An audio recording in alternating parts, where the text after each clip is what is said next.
Hello दोस्तों, तो स्वागत है हमारे चैनल पीडीएम ज्ञान स्टडी में।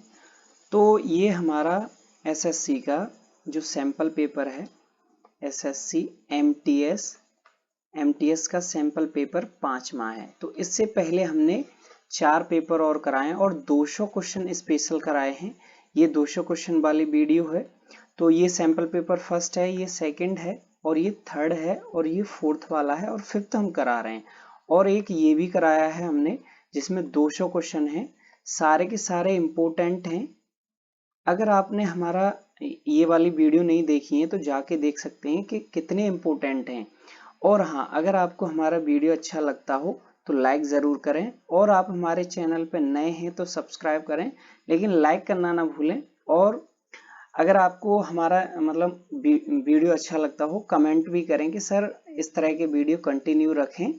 तो स्टार्ट करते हैं। तो पहला जो हमारा प्रश्न है वो है, which of the following natural occurring acid in the present of ant sting. जो चींटी के डंक में चींटी के डंक में मौजूद होता है वो कौन सा अम्ल पाया जाता है। तो जो चींटी के डंक में अम्ल होता है वो मैथोनिक एसिड पाया जाता है। कौन सा? मैथोनिक एसिड। अब हम बात करते हैं थोड़ा लैक्टिक एसिड।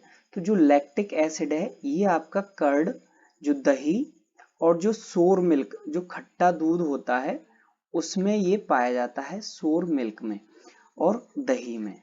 तो दही और खट्टे दूध में। और जो साइट्रिक एसिड है ये आपका जो जैसे नींबू हुआ, नींबू में जो खट्टी चीजें हैं, नींबू हुआ, लाइम हुआ, तो ये इनमें पाया जाता है साइट्रिक। और जो ऑक्जेलिक एसिड है, तो ये जो ऑक्जेलिक एसिड है ये आपका पालक और पत्ता गोभी और आपका ये टमाटर में पाया जाता है, टमाटर। तो जो ऑक्जेलिक एसिड है पालक, पत्ता गोभी, टमाटर, और जो आपका मैथोनिक एसिड है ये चींटी के डंक में पाया जाता है। साइट्रिक जो खट्टी चीजें हैं उसमें। और जो इसका जो डिजीज होती है स्कर्वी बोलते हैं, जो विटामिन सी की कमी से होती है, स्कर्वी डिजीज होती है। और जो लैक्टिक है आपका दही में। तो आगे हम बढ़ते हैं। तो अगला जो हमारा प्रश्न है वो है, right to education was added as a fundamental right in the Indian constitution in. जो राइट टू एजुकेशन था, RE, तो ये कब ऐड किया गया? तो ये 2002 में ऐड किया गया था। तो कौन सा? 86वां संविधान संशोधन था, कॉन्स्टिट्यूशनल अमेंडमेंट एक्ट था 2002 में। और कौन सा आर्टिकल ऐड किया गया था? 21A आर्टिकल था आपका, आर्टिकल 21A। और देखिए इसके तहत ये है कि जो स्टेट है, राज्य है, तो राज्य शिक्षा प्रदान करता है बच्चों को, फ्री एंड कंपल्सरी तो एजुकेशन प्रोवाइड कराता है। और कितनी उम्र के? 6 से 14 वर्ष की उम्र के बच्चों को राज्य सरकार फ्री एजुकेशन प्रोवाइड कराती है। और देखिए, तो ये 2009 में 135 देशों में शामिल हो गया। अपना जो इंडिया है, भारत है, जो फंडामेंटल राइट है, फंडामेंटल राइट में आया, 135 देशों में शामिल हो गया कि शिक्षा बच्चों का मौलिक अधिकार है। तो शिक्षा बच्चों का मौलिक अधिकार है। Education is a fundamental right of children. तो ये है। और जो ये इन्फोर्स हुआ 2010 में इन्फोर्स हुआ था। तो आगे हम बढ़ते हैं। तो अगला जो प्रश्न है वो है, what is the coil of wire in the electric room heater is known as. जो इलेक्ट्रिक हीटर में जो कॉइल है वो किसका बना होता है? तो वो एलिमेंट होता है। और जो सेल होता है ये आपके बैटरी जो बोलते हैं वो होते हैं। फ्यूज आपका बल्ब में होता है। और जो स्विच है ये आप ऑन और ऑफ के लिए यूज करते हैं, जैसे आपका पंखा चल रहा है उसको बंद करना और ऑन करना, मतलब चालू करना। तो अगला जो प्रश्न है वो है, in which state of India is the Shri Brahmapureeswarar temple is situated. जो श्री ब्रह्मपुरेश्वर टेम्पल है ये किस राज्य में?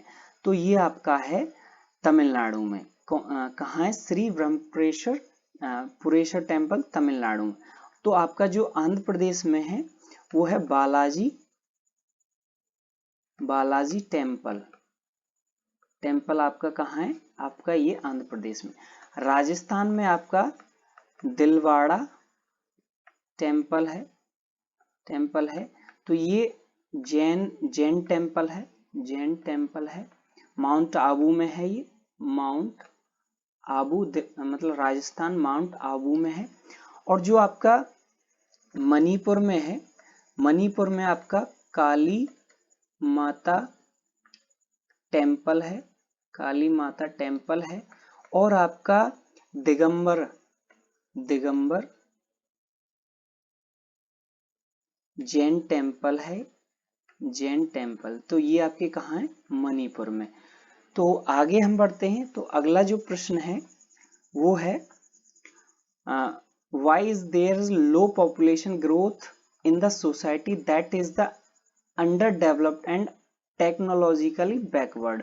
तो जो अविकसित और तकनीकी रूप से पिछड़े समाज में जनसंख्या वृद्धि कम क्यों है? क्योंकि जो डेथ रेट है और जो बर्थ रेट है वो हाई है, इसलिए मतलब अविकसित और मतलब तकनीकी रूप से अविकसित समाज है। तो ये इसका जो राइट आंसर है वो है death rate and birth rate.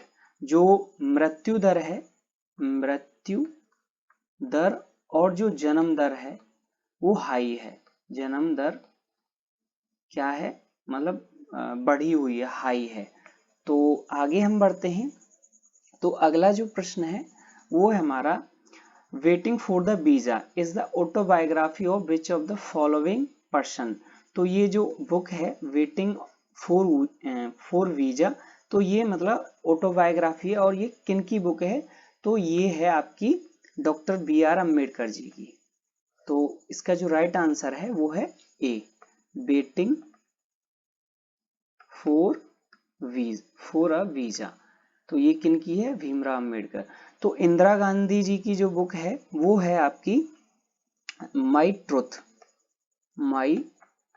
Truth. और जो महात्मा गांधी जी ने बुक लिखी है वो है आपकी यंग इंडिया है और हरिजन है और आपकी माई एक्सपेरिमेंट विद ट्रुथ है। तो ये गांधी जी की बुक है। और भी हैं इनकी। और जो जवाहरलाल नेहरू जी की है वो है ग्लिम्प्स ऑफ द वर्ल्ड। और एक और है द डिस्कवरी ऑफ इंडिया।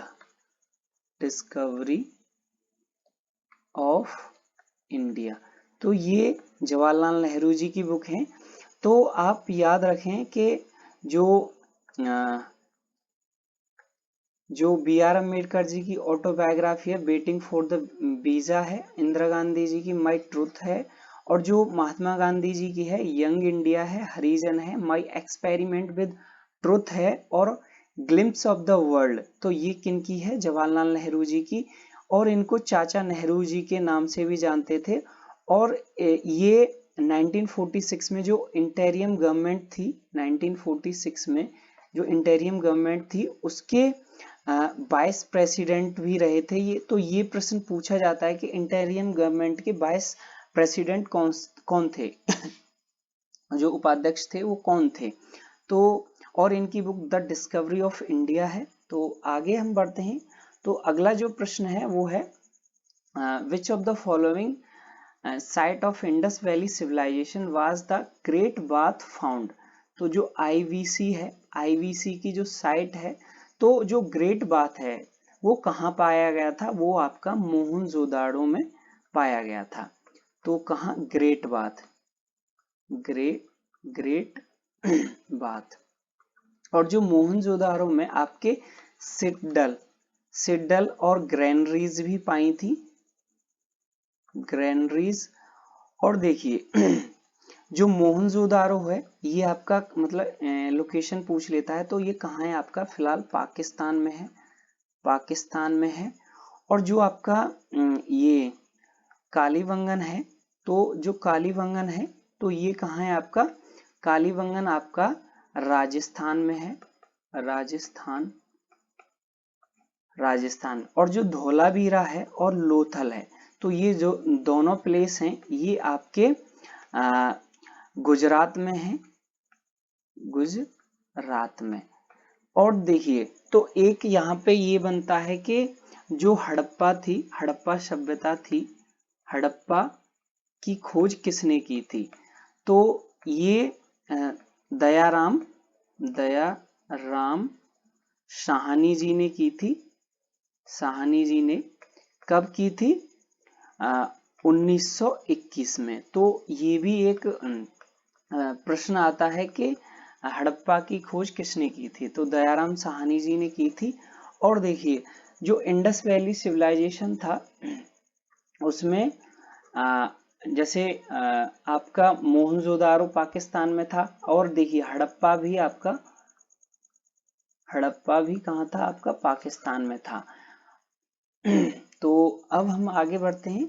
जो लोथल था ये आपका डॉक यार्ड के लिए फेमस था, और जो लोथल था ये आपका भोगवा नदी के किनारे पर था, भोगवा नदी के किनारे पर, तो ये भी एक अच्छा पॉइंट है। और जो धौलावीरा था ये आपका लूनी रिवर के किनारे पर था, लूनी रिवर। तो ये वाला प्रश्न मतलब ये जरूर आता है कि जो धौलावीरा था, धौलावीरा था ये कौन सी नदी के किनारे पर था, लूनी नदी के, लूनी रिवर। तो ये आप पॉइंट नोट करें कि धौलावीरा लूनी पर है। और जो लोथल है आपका, लोथल आपका भोगवा रिवर पर है, भोगवा रिवर के किनारे पर है। तो आगे हम बढ़ते हैं। तो अगला जो प्रश्न है वो है which of the following dance form depict the anguish of the woman whose partner are gone from the home। तो ये एक ऐसा डांस है जो मतलब महिलाओं की पीड़ा को दर्शाता है जिनके साथ ही घर से चले गए, मतलब बाहर चले गए किसी काम से या मतलब काम की खोज में। तो ये कौन सा है, तो वो है बिरहा।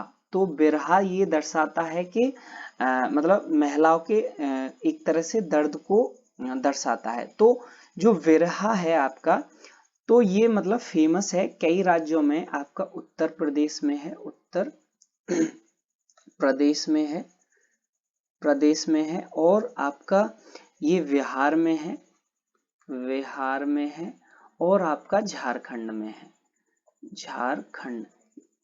और देखिए जो मटकी है, तो मटकी जो है आपका मध्य प्रदेश का मतलब डांस है, मध्य प्रदेश, प्रदेश का डांस है, कौन सा आपका, मटकी। और जो अलकाप है, तो अलकाप जो है आपका ये वेस्ट बंगाल, बंगाल का है, वेस्ट बंगाल, बंगाल, और आपका झारखंड का, झारखंड। और जो आपका पाइका है, पाइका जो मतलब पाइका जो डांस है आपका ये झारखंड का है, झारखंड, और उड़ीसा का है। मतलब इन राज्यों में ये डांस फॉर्म मतलब मिलता है, मतलब देखने किया जाता है ये। और जो छत्तीसगढ़ है, छत्तीसगढ़, तो ये इन तीन राज्यों में जो पाइका है ये इन तीन राज्यों में मनाया जाता है, पाइका। और विरहा आपका उत्तर प्रदेश, बिहार और झारखंड है, मटकी आपका मध्य प्रदेश है, अलका वेस्ट बंगाल और झारखंड है। तो आगे हम बढ़ते हैं। तो अगला जो प्रश्न है वो है as per the census 2011 which of the following state of India has the highest sex ratio. तो 2011 की जनगणना है, सेंसस है, तो उसके हिसाब से हाईएस्ट सेक्स रेशियो कौन से राज्य का है, वो है केरल का आपका। तो इसका जो राइट आंसर है वो है केरल का। तो जैसे अब हम बात करें कि एरिया वाइज, तो एरिया वाइज में सबसे पहले आपका जो जनसंख्या में आपका सबसे बड़ा जो राज्य है वो है आपका उत्तर प्रदेश जनसंख्या में। और जो एरिया में है वो आपका राजस्थान है। उसके बाद आपका यूपी आता है, फिर आपका एमपी आता है, फिर आपका महाराष्ट्र आता है। तो ये एरिया की बात हो रही है यहाँ पर। और आपका मतलब जो सेक्स रेशियो है इंडिया का, जो सेक्स रेशियो है इंडिया का 2011 की जनगणना के अनुसार 1943, मतलब 1000 मेल हैं और 943 वुमेन हैं। तो मेल एंड फीमेल, तो मैन एंड वुमेन, तो ये है इंडिया का जो सेक्स रेशियो है, सेक्स रेशियो। तो आगे हम बढ़ते हैं। तो ये हमारा लास्ट प्रश्न था। अगर आपको हमारा वीडियो अच्छा लगा हो तो लाइक ज़रूर करके जाएं, और आप हमारे चैनल पर नए हैं तो सब्सक्राइब करें और अपने दोस्तों में शेयर ज़रूर करें और कमेंट करें कि आपको हमारा वीडियो कैसा लगा। और ये हमारे एसएससी एमटीएस के लिए हैं, आप देखें, कंटिन्यू सैंपल पेपर हैं। Thank you. अगर आपको हमारा वीडियो अच्छा लगा हो तो लाइक करें, शेयर करें और सब्सक्राइब करें।